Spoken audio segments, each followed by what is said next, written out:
Well, welcome to the Eyes on Jesus podcast with Drew and Tim. And as you would guess, Drew and Tim are here. I'm Tim. This is Drew over here. What's up, Hey, what's Drew? going How you on? doing? Hey, I'm good. I'm You know what's good. I'm weird on the really cameras when enjoying. I point this way, it's the opposite way. So I actually have to point away from You have where to I'm point. looking to point to you. If you're watching the video, very awkward in the That pointing is. game here. So Yeah. anyway, what's going on, Drew? How you doing today? I'm doing great. I'm doing really well. Wife and I went on a trip, which we'll talk about in another episode soon. Feeling very refreshed, mentally ready to get back to it. Yeah. And yeah, man, just everything's good. Oh, and my son turned 3 All this right. past weekend. That's a big So I one. now have a 5-year-old and a 3-year-old. So that was really exciting. So lots of good things going on in my life. God's doing a lot of really great things. How about you? How are you? Good. Summer's been crazy with some camps we've had, VBS. We're in the 110s right now here in Arizona. So loving that. And it was crazy the other day. I walked outside going to the gym. It's a slight walk from our church and it was windy, but windy and 112 degrees is like you're literally in, it felt like, Shadrach, Meshach, like I'm in this fiery furnace, like walking Oh outside. my And goodness. 100 and I just don't know how you do it. 110, 112. yeah, Like it was 88 this morning and you just walk outside and start sweating yeah. immediately, you Yeah. know? And then being at the gym, I feel like they didn't have the air on. It was like, oh my gosh, it's Oh, even worse of a workout today. And then you have to stuffy. walk back in the Yeah, heat. So anyway, we're dealing with that, but we deal with it for a short period of time so we can enjoy the other weather we have here. So that's but right. we're getting away next week to California for Universal. Haven't been there in like 15, 16 years. So we want to see the new Mario Land World area. So by Yeah, the time people hear this, I've already been. I'll share future episode how we liked it. And so that's what we fantastic. got going on. That's awesome. Very, very cool. So, before we go any further, I do want to say congratulations and well done to you. So, for those that don't know, and Tim, you can expand on kind of how this happened and all that, but you had an article posted in the Washington Times. Is that Yeah, correct? that is And correct. and I read the article. It's incredible. You can check out that article, by the way, for our listeners. You can check that out on our Facebook page. You also put it on Twitter and Instagram and all that. But Yeah. tell me how that happened, and just talk about yourself for a Yeah. minute and enjoy the moment. Well, it's definitely a God moment. I called it because it was one of those things on July 4th. I woke up and I have Time Hop app, which tells you what you posted previous years. And in previous year or 2 years ago, I posted this quote from Ronald Reagan. And so it's a good way to repost things because people don't remember what you posted a year ago. And he had a quote from Sure. in 1984 talking about what would happen in America if we lose God, if we lose this concept of God, if we Mm, lose this holding on to God, it leads to a moral decay, basically, to summarize the quote. So I posted that, not thinking anything of it, going about my day. And then this guy that I don't know if he wants me to share his name, but this guy I had on my podcast before, he texted me and he's like, "Hey, do you want to write an article about your quote for the Washington Times?" And I'm like, absolutely. yeah. Where do I sign? Right. Yeah. Yeah. So it was still in the morning drinking my coffee and I'm like, oh my gosh, now I got to come up with this blog post, like Right. 700 to 800 words. Um, and it was crazy because I just started writing. I prayed, asked, okay, God, this has got to be you. I don't have really any thoughts on this right now. And so I feel like I wrote it in 10 minutes. It was so quick. And I don't know how long it was, but then had my wife look at it and then submitted it. He said it was awesome. And then the next day it showed up in Washington Times as an opinion piece. And I'm like, Incredible. I don't even like, right. It's like, I wasn't looking for that. Like whenever I write, it's usually when I've written books or written blogs in the past, it's usually that God has given me like this. It's almost like I have to write. Like I have this, like I Sure. have to get it out somewhere.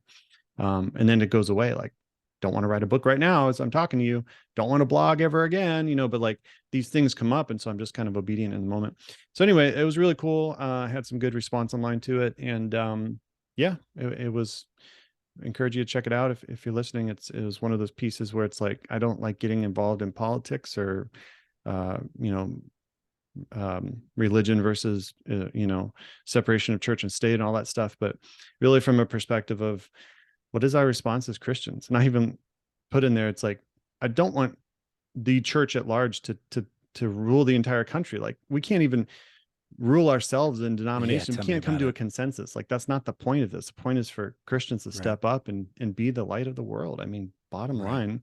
And what happens when a nation does lose their moral fabric? And America's been a country where, you know, it's religious freedom, but also like you can be an atheist in this country and have all the same freedoms. And that's the beauty of this country. And Right. so when you start to go the other way and you're just like, no, well, you can't have that freedom, or we have to tell you how you're going to live and stuff, which we talk about. We're going to talk about boycotting coming up here. So it's kind of a good segue to that, is how do we navigate a country, a world where, you know, we're kind of heavy-handedly told what to do and what to think. As a Christian, what's our response? And so we thought it'd be good to bring up this topic of boycotting, because it's come up a lot in the news, and as you're seeing articles and maybe being influenced by them, is like, oh yeah, I'm going to jump on this bandwagon now to not shop here, or I'm going to Right. post about this now. uh, Right. it can be confusing, and so we don't have like this one right answer for you, but we want to talk through some Bible verses, talk through our thoughts, and maybe help you navigate this realm of cancel culture and boycotting, and Christians trying to be the light in some good ways and some bad ways. But you know, that's kind of where we want to take this. So Yeah. And congrats again. It really was a great article. And, we're talking about boycotting here and all the different articles and posts, like you said, there's an opinion on everything. And yeah, whether you're talking about Bud Light, or whether you're talking about Target, or whether you're talking about Nike, and there's a plethora of yeah, companies that we could name, and they all have similar to some extent, but also different reasons behind what they're doing. As a Christian, it really becomes difficult to navigate. And just from a personal level, for me as a dad, it's really challenging.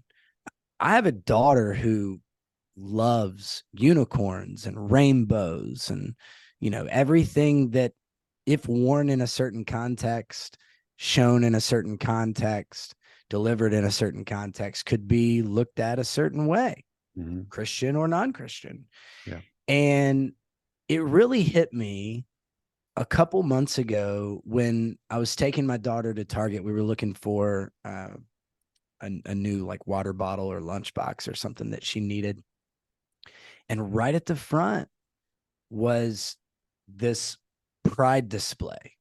And I know that you've probably heard this story before, and that our listeners are like, yep, we've heard all this, and Target's removed these things and placed them in different places now, or they're not at the front of the store. And I get all that, but this day they were at the front of the store. And I have a 5-year-old that walks in, and the first thing that she sees is this cart with rainbows and unicorns and, you know, everything she loves, color, pink, everything. yeah, And we walk up to it, and there's a shirt hanging on the pride display that's her size. Okay. And for those that are like, how do you know it's her size? There's a 5T, man. There's hmm, a 5T. It was literally her size. yeah, And it said queer, queer, queer, queer, queer mm, down the shirt yeah, 5 times over. Queer, queer, queer in a 5T. In a yeah, 5T. Okay. So listeners, where you stand on that, that's not what this conversation's about. right, This conversation's about me, a Christian man trying to bring up children in a Christian way, Christian morals and values, walking into a store, and before we even get to the bathrooms, before we even get to the Starbucks that's inside the Target, before we even get to the cash registers that are in the Target, before we get anywhere, we must pass the pride display. We must pass the gray 5T shirt with queer, queer, queer, queer, queer down it. yeah, Now, to look at my 5-year-old who can't, I mean, she can read, but she can't read that word, who's just looking at a very cool, colorful shirt that she knows is her size and unicorns and all that stuff, and going, daddy, daddy, daddy, can I, have, can we, like just asking all the questions 5-year-olds yeah, do. It's a really interesting yeah. place You seem like the to bad guy. be in. You seem like the bad guy, right? Because now, oh no, honey, we don't shop on that cart. We don't wear that shirt. Why? Yeah. Well, you're 5.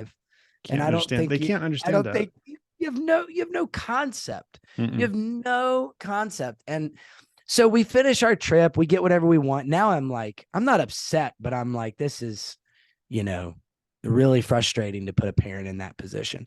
And for those of you that are like, well, you shouldn't feel bad to be in that position. Well, you say that, but as soon as you walk into a Target one day and there's a big card up front with Jesus memorabilia and, I love Jesus, or Yeah. if you want to, you want to make it political, anything that you don't like, if it was Right. a Biden card, if it was a Trump card, if it was Right. you name it, if it was a card of something that you didn't like or wasn't a moral or value of your home, you wouldn't appreciate it, period.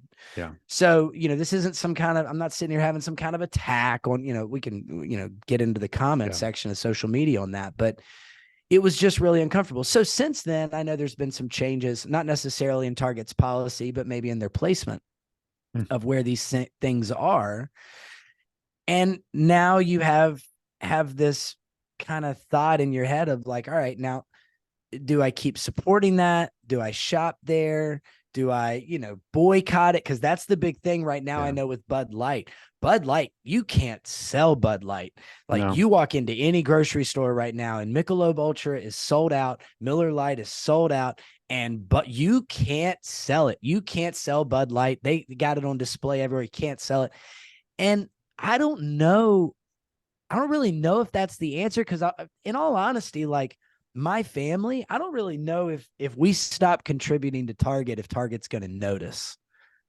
I Well, really don't know, well, but they've lost $12 billion. here's I some mean, stats. There you go. that, There it is. So collectively, it matters. right. Collectively, it shows up.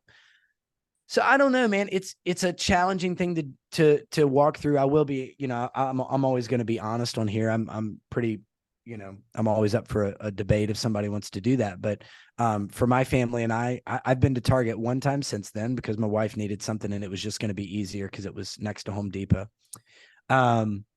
And outside of that, we haven't been back, and we've deliberately, in a lot of ways, like Yeah. not gone back to that store. I don't drink beer, so the Bud Light thing's kind of irrelevant to me.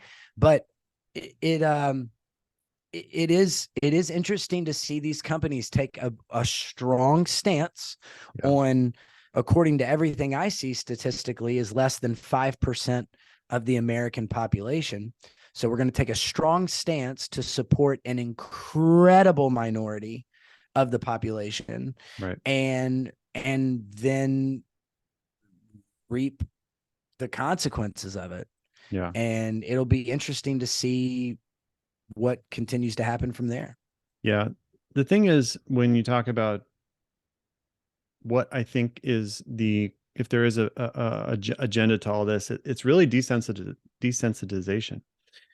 When you think about the movement into, gay marriage and that kind of stuff in the 90s, like I remember people outraged that you would even have a scene on national TV Oh yeah. where two were kissing, or once it first became a show on Netflix, people were outraged and canceled Netflix. And now, just from that short period of time, the level that we've come to just allow so many things, and now people are drawing the line on transgender. That's the new thing. We're gonna die on this sword, right?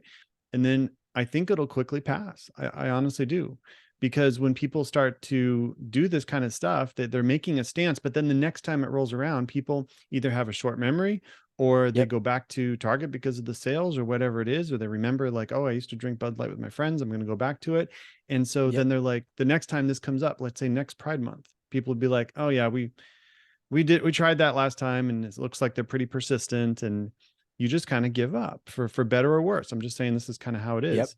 So then Yep. what is the next level of depravity in the next 5 years? What are we going to allow that is going to then be, that we'll look back at this, be like, oh yeah, that was that blip on the radar, right? And so Yep. it speaks to a greater issue of sin, a greater issue of turning away from God, a greater issue at hand, apart from just a company or a group of companies. We have to look at the big picture here, of the agenda to remove people from God and remove people from Yeah. holiness, remove people from righteousness, and just do whatever the heck you want, in the name of just, feels good, do it. I would say with this, it's one of those things where, so my background, and I did it's funny, I did a video on this for the boycott preface. Like, I worked at Target for 24 years. Here are my thoughts. It blew up on TikTok, 330,000 views. And then the video got banned on TikTok because of TikTok.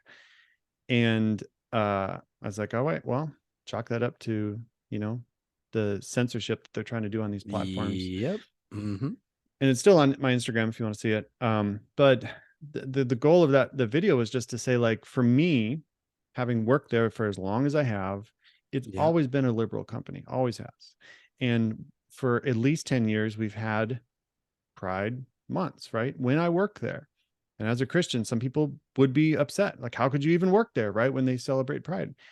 And it's the difference now, I think, is that it was never in front, front displays where kids can see stuff. When we started doing this, it would be like a small rack in the clothing, or it'd be like a back end. I remember one year there was like a wine bottle that came in with rainbow colors on it.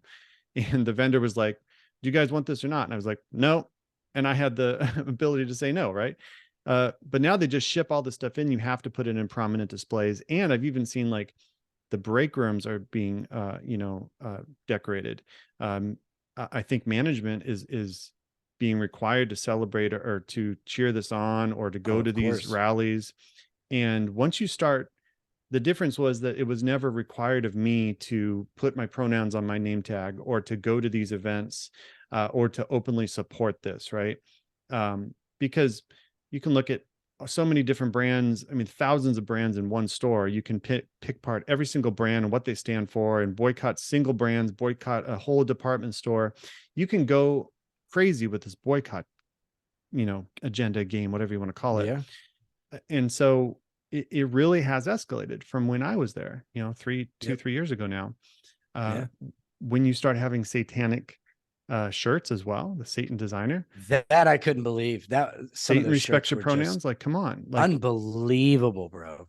And so it crossed a line, not just for Christians, but for parents who are saying, you're going after my kids, and that's not okay. And that's really where this whole thing has come from, right? Is not just like, oh, we're saying you can't believe this, or we're not saying you can't be trans, or can't be gay. Like, I'm not saying that. Like, you have freedom in this country to do that. It's when you start pushing it on my kids, your kids, everyone's kids, and start making it the norm and not just an option. You go in the book section too. The book section is ridiculous for kids now. And why so young? Why is it that you're trying to get them young? It's because then in 10, 15 years, when they become adults and start making rules, start making legislature, start getting in places of influence, they won't have that foundation of scripture, of the Bible, of values that we were raised with. And you have a whole different world. We have a different world 20 years ago, let alone from 20 years ago now, if we don't stand up. And I think it's funny with Bud Light, because Bud Light was not targeting kids, and people were outraged that they would even have a transgender spokesperson. And who now, did you see the transgender? This is a beer company that people are outraged about. Like, this isn't even, like, I think at small scale compared to what Target did, but the outrage is there in multiple forms. And so, what do we do? Yeah, what do we do? And the thing that you mentioned about pushing all of this onto children, okay. How many times are people upset at you in your life as a Christian, as a pastor, for pushing Christianity, pushing Jesus? Look, you can believe in your God, but don't push your religion on me. Okay, well, how about I make a freaking t-shirt and put it on your front porch that says, I love Jesus? Would that be considered pushing it? Or if I went to your favorite store and put a t-shirt, how about a big burly cross necklace that said, I love Jesus? Would that be pushing it? Because that's what you're doing. Right. That's what now culture's doing and getting away with. And then now when the Christians go, you're pushing this on our children, they're like, oh yeah, let the children decide. And it's like, it's literally the same. Yeah. It's the same argument, Like, but you know, one narrative fits you and one narrative doesn't. So you just make up your own truth, and that's how that works. And then with the Bud Light thing, I mean, that thing is just, you know what, in the latest news this week, Dylan, is that the name of yeah. the Hmm. biological male, Dylan? So Yeah. Dylan, the biological male, comes out as now a lesbian. Oh, Okay, really? because as a lesbian, right? So let's do the math here. We have a biological male that identifies as a woman who's now a lesbian, which means attracted to women, Yeah. which means that they're a biological male attracted to a woman, which means he's straight. He's Oh my straight. gosh. He's a straight, normal biological male that has gotten a lot of attention because he's decided to identify as a woman. And look, I'm not, Hmm. listen to me, listeners, I'm not knocking the mental state that Dylan is in. There is something going on where he truly believes that his identity is a woman and that he's a lesbian, and that I understand that. But I'm not going to argue with you about simple biology and creation of male and female. He is a biological male Right. that identifies as a woman who is a lesbian. Therefore, he's biologically, he's just a normal dude. Yeah. And then he would make a great spokesperson for Bud Light because he's just Right. a normal dude. Right. So it's so fascinating. It's just so fascinating how all of this has just been so misconstrued and so um just folded in on one another. And it's gotten to the point where, like, the arguments don't even, like, they're as deafening as the arguments are, they don't even make sense anymore. Well, it's not a good business model for these big companies to try to do this, to cater to a small minority of transgender people, or at least people that Yeah. support that and want to see it in their stores. I mean, there was a Right. wonderful video from, I said wonderful because that's his name, Mr. Wonderful's video about this. I don't know if you saw it, but he talked I about didn't know. that. He said, you never see CEOs for big companies talking about abortion. He's like, it's off limits. You don't do Yep. it, because once you start talking about political hot button topics, you're dividing your supporters, your shoppers in half. He said this was a terrible idea for Target to do, terrible idea for Bud Light to do. Bud Light crashed what took them billions of dollars to grow, just came crashing down in a matter of days. Yeah. And Mr. Wonderful is not a Christian that I know of, and his video was just like savvy business, advice. Right. And Right. I like that perspective on this too, because it's like, what are you doing, companies? Like, just from a business perspective, this does Yes. not Terrible help. idea. Now Target's in trouble because they pulled the stuff in backlash. And Yep. now the liberal side is getting Mm-hmm. upset at Target, threatening to Oh, sue. because they didn't mean it. They Right. just thought it was a strategic business move, and then they realized, oh, we're only as good as our financial agreements. So now you've made both sides upset in Yep. something that never should have been done. And the struggle is that I've seen a lot of people say, well, we're just going to go to Walmart. So if you do that, do you realize that Walmart has pride areas as well? They do. Mm-hmm. So is your stance just on the level that they took it to, or are you going to say against all pride displays? In which case, good luck shopping most places, because most big companies have changed their logo during Pride Month, are Yep. openly supporting, liberal charities and Right. things like that. I just looked up, a list of things that they say to boycott online. Conservatives say to boycott these things. Coca-Cola. I mean, I love a Dr. Pepper, and I'm right. I drink Coke The Zero like it's water. the MLB, so all of baseball, Yeah. UPS, My family owns 3 UPS stores. Chase Bank, which that's my bank, I'm knocking it out of the park here. Disney, and CBS. I mean, so when you start to say, where is the line between what you boycott and what you don't, you have to live in Yeah. this world. You have to bank, you have to, all these things, unless you Right. want to live in a cave, or unless you just want to go to Hobby Lobby, and I don't know what Christian stores are even out there, mom and pop stores, maybe. Right. If that's your stance, if that's your conviction, then great. But I think it's the level at which, what will you support? And that's what got Target in trouble. And to put it in this way, if you'd say, I never boycott any store. Well, what if you go to a store, and let's go extreme. What if You go to a store and you walk under this display that says, you know, you have to make a blood pact with Satan as you walk in the store, right? Never going to happen. What if you walked into a store, right, and you had to give money to a charity that you don't agree with? What if you walked into a store and they're imposing these things on you, right? Just as an extreme example to say that there are levels that almost anyone would get to where you would not support a store, right? It's kind of like biblically, what if you had to walk into a store and swear your allegiance to whoever's in charge in order to, you know, be part of the market, right? That was the old Right. Roman idea, was you had to swear your allegiance to the true emperor and not God, and just to be part of it. But here's the thing that's so challenging. Like, where do you draw, like, really, where do you draw the line? Yeah, that's my point. Because so I have an iPhone. You know, Apple is Pride Month all the time. I mean, half the backgrounds for my Apple Watch are rainbows. I don't use them, but I mean, I see them. And then do we go as deep as to recognize that, you know, have you seen the pictures of like the cobalt mining and slavery going on for cobalt, which is how you build electric car batteries? Tesla owner right here, like iPhone owner, that's how you build iPhone batteries. Like, how deep does the rabbit hole go? And honestly, like, now do I look at the fabrics of my shirt? Like, what if they're made in a place that does, like, and so, yeah, it's really challenging, because every time I think I can stand on something, I can turn right around and go, well, yeah, I mean, you draw the line on Pride Month, but what about, you know, sex slavery? What about children that are, you know, overworked? What about your clothing being in a sweatshop? It's like, dang, it's like, I don't know all the details. So to be real, like, for me and my family, I if I'm honest with myself and our listeners and you, I kind of go back and forth.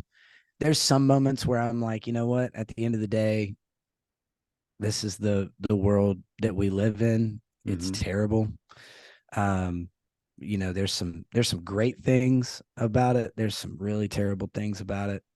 And I don't have the power to change a lot, so I pray about a lot. Yeah. And where I can make an impact, I try to make an impact for sure.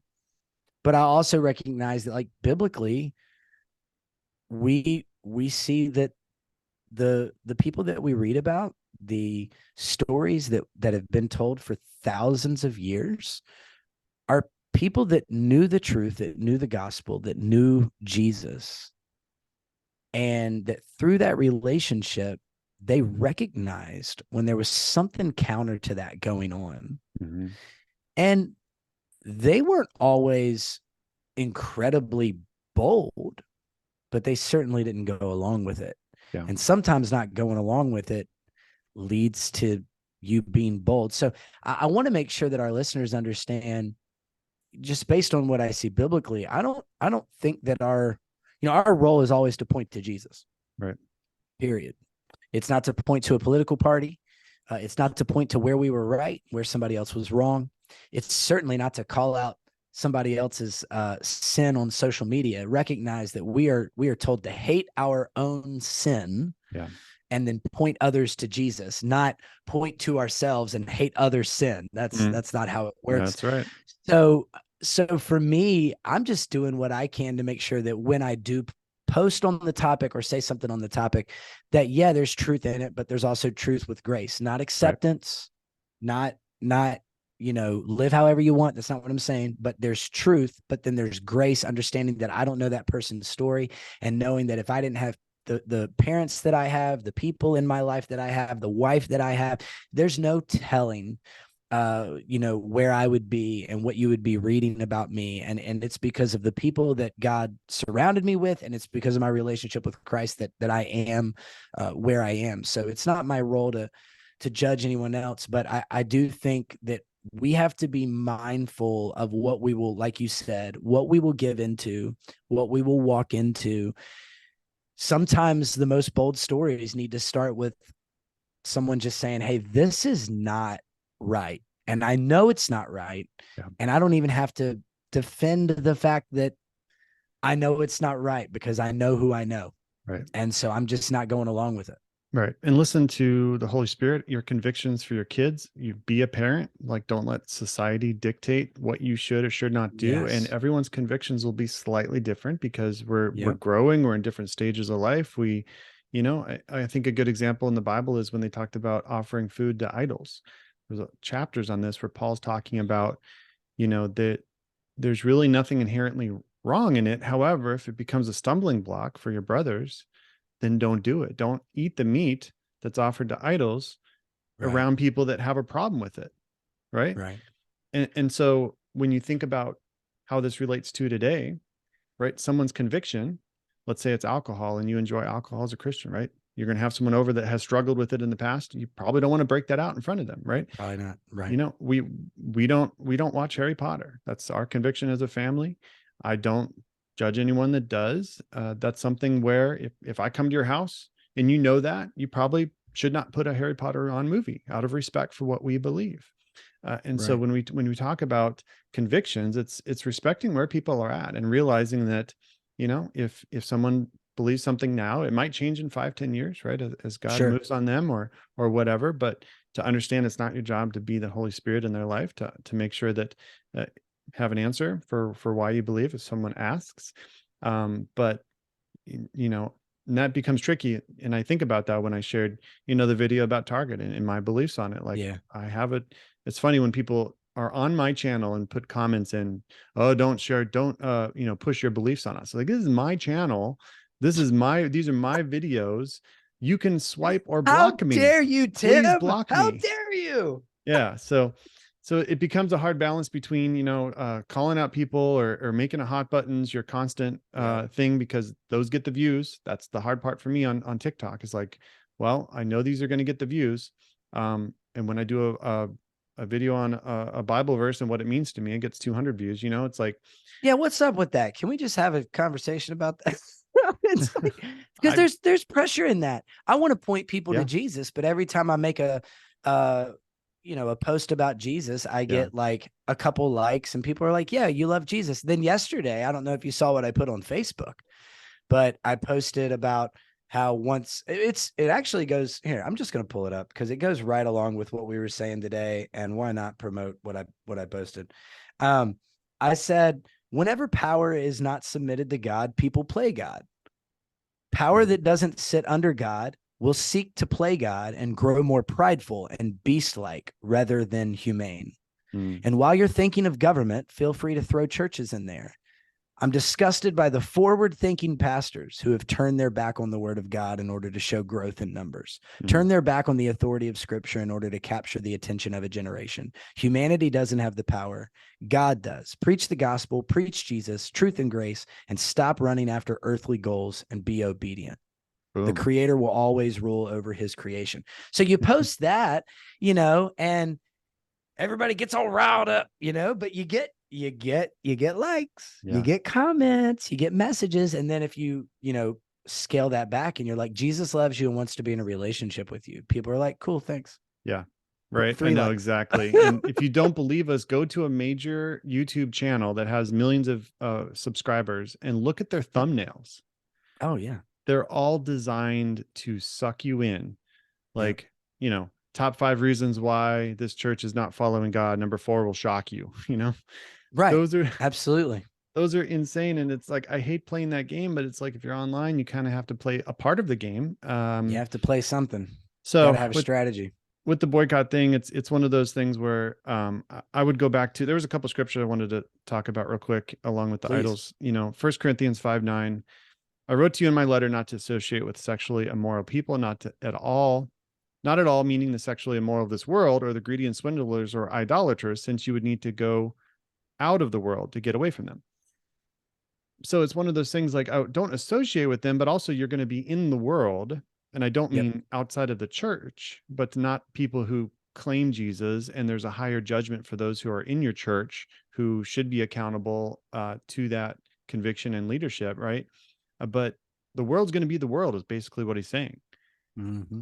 And then Matthew 5:16, in the same way, let your light shine before others so that they may see your good works and give glory to your Father who's in heaven. So how are we going to hide or get completely away from the world? How is our light going to shine if we're not out in the darkness? Right. Right. That doesn't mean that, I mean, that doesn't mean you go to like strip clubs. Oh, I'm just being a light in the world. And, it's That seems like a solid excuse, right? right. I'm Somebody sure will do that. someone's used that excuse, but Oh the yeah. point is we have to be in the world, not of the world. We've heard that before. 1 Corinthians 10:31, whether you eat or drink or whatever you do for the glory of God. So that means when I get my Starbucks drink, can I do that for the glory of God? Well, sure. If you want to boycott Starbucks, go for it. But the Titus 1:15, to the pure, all things are pure. But to those who are corrupted and do not believe, nothing is pure. In fact, both their minds and consciences have been Mm. corrupted. So how do we make sense of all that? Some conflicting things. So don't be in the world, don't be of the world, or don't associate with the world, but then be the light of the world, right? It's really challenging. I'll give you an example of a way that I think you don't do it. I My first job in ministry, I had this lead pastor. I looked up to this man like you wouldn't believe, and felt like he was greatly responsible for me getting to, me getting in the door and where I was, and I still feel that way. He was the first one that introduced me to the fact that, like, oh, pastors cuss. Oh, pastors drink. Oh, pastors smoke cigars. Oh, pastors go hang out at bars. And the excuse was always to go and love people where they are. Mm-hmm. And that's a really good excuse. It's the same excuse that we just laughed about in saying that we could go to a strip club, Right. because we want to reach the strippers. We want to reach the people that are in the strip club, and we want to reach the strippers. So I went to a strip club. It's like, I don't know that's going to hold up, my guy. So I think and we hit this a little bit when we talked about having friends that are not Christians. I think your closest group of friends need to be Christians, period. Yeah. I don't think you need to be taking advice, life advice, marriage advice, even, in my opinion, financial advice, from someone who doesn't have your morals and values and have a relationship with Jesus. I just don't think that's going to bode well for you. And that's going to lead you to probably digging into your feelings as opposed to what is righteous and holy. Mm-hmm. So I think your closest group of friends needs to be Christians. Do I think that you can reach people in non-Christian places?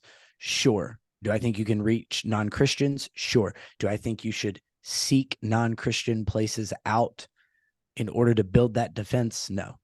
I think if you're there, that's great. But unless you feel called, unless you have some kind of something that God has put in your life, unless you have something inside stirring in you that says, my mission is to reach everybody in this bar, then I'm going to have a tough time understanding why you're at the bar and why you're having as many drinks as you're having and why you're loose with the tongue. Like, I'm just going to have a tough time with that. Yeah. So I think, like with anything, I hate to just keep going back to, it's through prayer and it's through obedience. Like anything, it's how God is leading you, and he might be leading you in a way that's different than me. It might be that the Spirit is telling you to go speak to people overseas, and he's not giving me that call. Like, I'll just be honest with you. I'm not a missionary. Like, I'm not built for that life. And maybe one day I will be, but I haven't gone overseas. I'm not planning to go overseas in the next year or so. Yeah. And, but if that call is on your life, then I need you to be obedient and go to that call. But, I think that's where you start 100%. And then I think you can't put yourself in compromising situations. You better than anybody knows you. And you have to have the discipline to recognize what your tendencies are. So if you've battled, Yeah. like you said earlier, right? If you've battled like alcohol, if you've battled like lustful thoughts, probably don't want to go into those environments in order to Yeah. reach people for Christ. Yeah. So I think you've got to understand yourself and know yourself. I don't know if that really answered the question, but Well, that's kind of like how I, yeah. really marinate in my mind. Like it's personal Hmm. and there's layers to it. Right.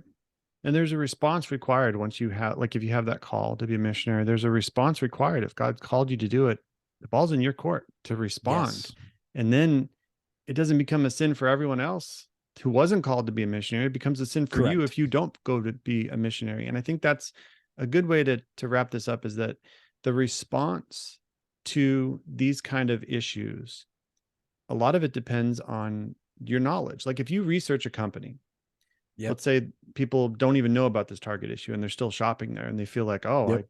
maybe I shouldn't have been shopping there. Well, there's no shame on you for not knowing, Yeah, you didn't right? know. Yeah.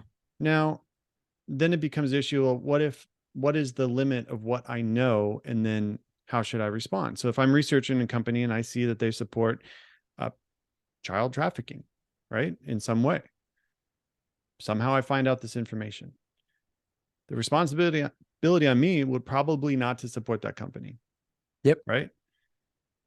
And so there is a time and a place to not support companies that are doing evil things, that are supporting Yep. evil, Yep. but it's also not our responsibility to, you know, say that unless you're a Christian company and call out Jesus and your CEO is a believer, then I'm not going to support you. Like there is a fine line in all this. And so if you're listening to this and feel like you're more confused than when you started, we're sorry, but also we want to hopefully get you thinking about these things in a way that Yeah. is constructive and with your eyes on Jesus. Like he's going to be the guidance for you in all this. And he's going to be the one that, all right, even if I'm going to this place or doing this thing, and I know this company's doing XYZ, like, how can God use me when I'm there? How can God use me to be a light in that place? Like a good example, I'll brag on my wife. We bought a lot of furniture this week, and we're at this warehouse, and you know, in the middle of the transaction, I look over and she's praying for the cashier. You Oh, know, I this love it. this cashier that helped us, and I walked away and I'm like, oh wow, awesome. That's a God moment, right? And there's a whole story behind it of like that cashier felt like she was asking God for a sign that day, and Wow. that was it. And so I'll wrap up my side of it by just saying that look for God opportunities for God to use you, even in secular companies. Look for God opportunities for God to speak to you, to be a light. And if you choose not to support something, then know why, be able to clearly say why, and then don't judge others that don't have that conviction. Right. Yeah. And recognize it's it's uh it's not our job as individuals to fix it. Right. I think if we're not careful, we will get lost in the mentality that we have to be some kind of hero, or our next post on Facebook is the one that's going to shake the earth. I don't biblically, it wasn't the most powerful. It wasn't the most, it wasn't some influencer. It was these 12 random dudes that did not have their stuff together. Yeah. And it was just by them talking to individuals. It was by them Mm-hmm. spending time with individuals. It was by people seeing what Jesus had done in their own life. It was by their testimony. At the same time that was happening, the state was out of control. Yeah. They were killing Christians. They were burning them alive. They were feeding them to animals. The things that were going on. It wasn't a t-shirt at Target. It was so much bigger than that. And it was just these low level people walking the street that really made the difference. So I want to encourage our listeners, as you think through what Tim just told you, as you think through, man, where's God really leading me? Where's the Spirit taking me? How do I need to respond to these things? Your response doesn't have to be some extravagant, boastful, prophetic moment. Your response could be to just live the Christian life as the Holy Spirit guides you. Mhm. And something as simple and as small as that could be something that someone talks about or is impacted by 2,000 years from now. Mhm. And I think that's what we have to hold on to in this society and in this culture that is all about highlight reels and all about pushing yourself forward and all about, how many views and comments and likes do I have on something? How can we get to a point where we're okay just being like Jesus? Yeah. I was reading today the story of Naaman and Elisha, and he said, so Naaman gets delivered from leprosy, worships God. And then he says, from now on, I will never again offer burnt sacrifices or offerings to any other God except the Lord. This is 2 Kings Yeah. 5:18. So Naaman is like, okay, I'm going to just worship God. However, may the Lord pardon me in this one thing. When my master, the king, goes into the temple of the god Rimmon, Mm-hmm. to worship there and leans on my arm, may the Lord pardon me when I bow to. Wow. And Elisha says, go in peace.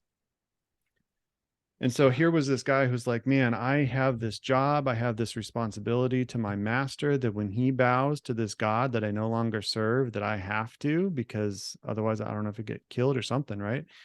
But my Mm-hmm. heart's not in it. And Elisha says, go in peace.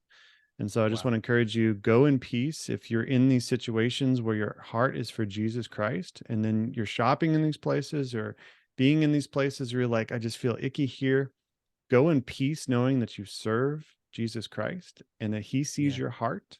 Yeah. And if your heart's for him, that's all he cares about. So with that, Perfect. go with God, grow in discernment, keep your eyes on Jesus.